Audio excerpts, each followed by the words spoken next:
이번 주 시사 이슈들 미리 챙겨드리는 시간 주간 시사기상더 시사평론가 민동기 씨 어서 오세요. 안녕하십니까. 예, 이번 주도 챙겨야 될 일정 많죠?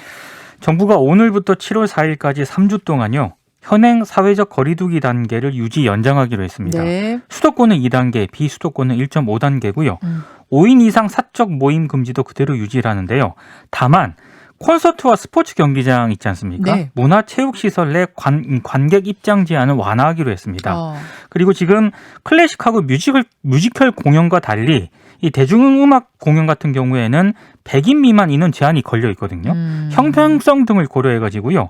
입장 인원을 최대 4,000명까지 확대하기로 했습니다. 아, 그럼 클래식, 뮤지컬, 대중가요, 콘서트 다 똑같이 그렇습니다. 최대 4,000명 네네. 확 늘어나네요. 그렇습니다. 그리고 스포츠 경기장은요. 실외에 한해서 거리두기 2단계 지역은 이 관중 수가 기존은 10%였거든요. 네네. 30%로 확대가 되고요. 1.5단계 지역에서는 기존은 30%였는데 네. 50%로 늘리기로 했습니다. 그것만 딱 바뀌고 나머지는 그렇습니다. 그대로입니다, 여러분. 네. 7월 말까지예요.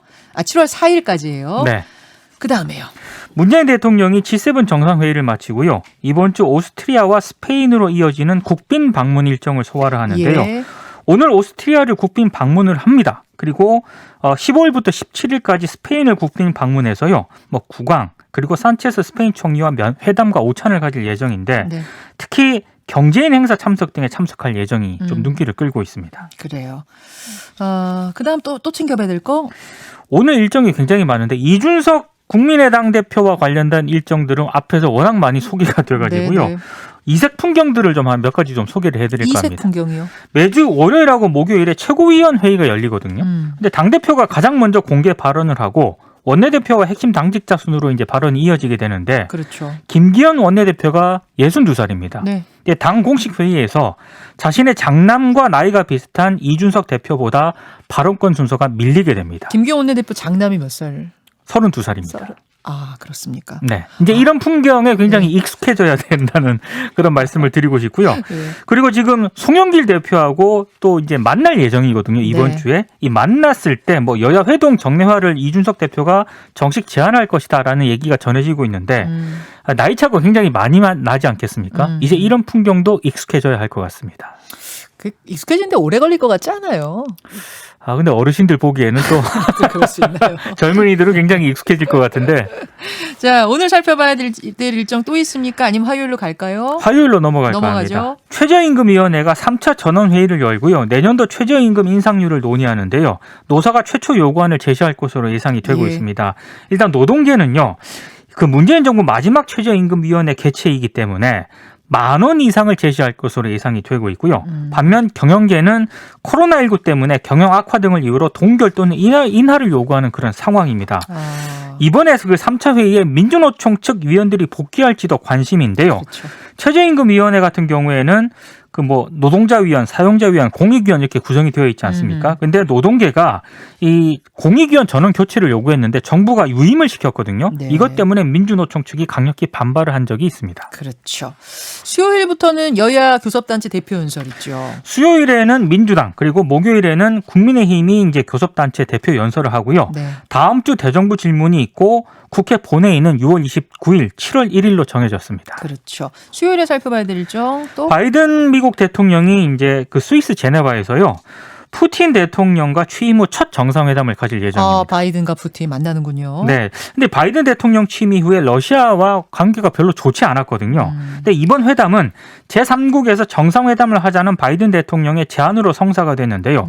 특히 미국 언론이 굉장히 많은 관심을 기울이고 있습니다. 예. 왜냐하면요. 이 스위스 제네바가 1985년 레이건 대통령하고 당시 고르바초프 소련 대통령 간의 정상회담이 개최된 곳이거든요. 미소 정상회담. 그래서 이번에 좀 뭔가 의미 있는 내용이 나오지 않을까 이렇게 기대를 하고 있는 분위기입니다. 수요일, 목요일로 넘어가죠.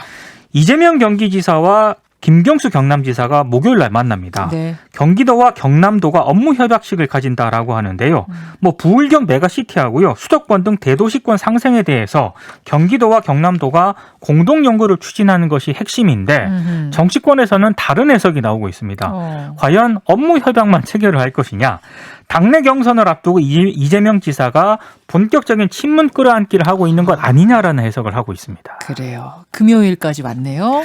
금요일 정부가 2020년도 공공기관 경영 실적 평가 결과를 발표하는데요. 네. 평가 결과에 따라서 기관장의 거치라든가 임직원의 성과급이 달라지거든요. 가장 많은 관심을 받고 있는 곳이 LH 평가 결과입니다. 정부는 이미 LH에 대해서 엄정한 평가를 내리겠다는 입장을 밝힌 적이 있는데 네. 또 하나 좀 관심을 모으는 게 작년 이전에 발생한 비위 행위 있지 않습니까? 네. 이거에 대해서도 뭐 성과급도 환수할 예정이라고 하고요.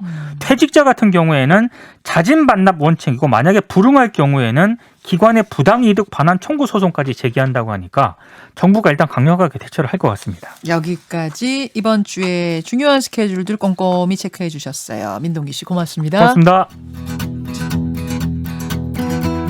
김현정의 뉴스쇼는 청취자 여러분의 참여로 이루어집니다. 트위터, 페이스북, 레인보우 게시판, 그리고 단문 50원, 장문 100원의 유료 문자 샵 1212, 우물정 1212 통해 참여하실 수 있습니다. 김현정의 뉴스쇼, 여러분과 함께 만듭니다.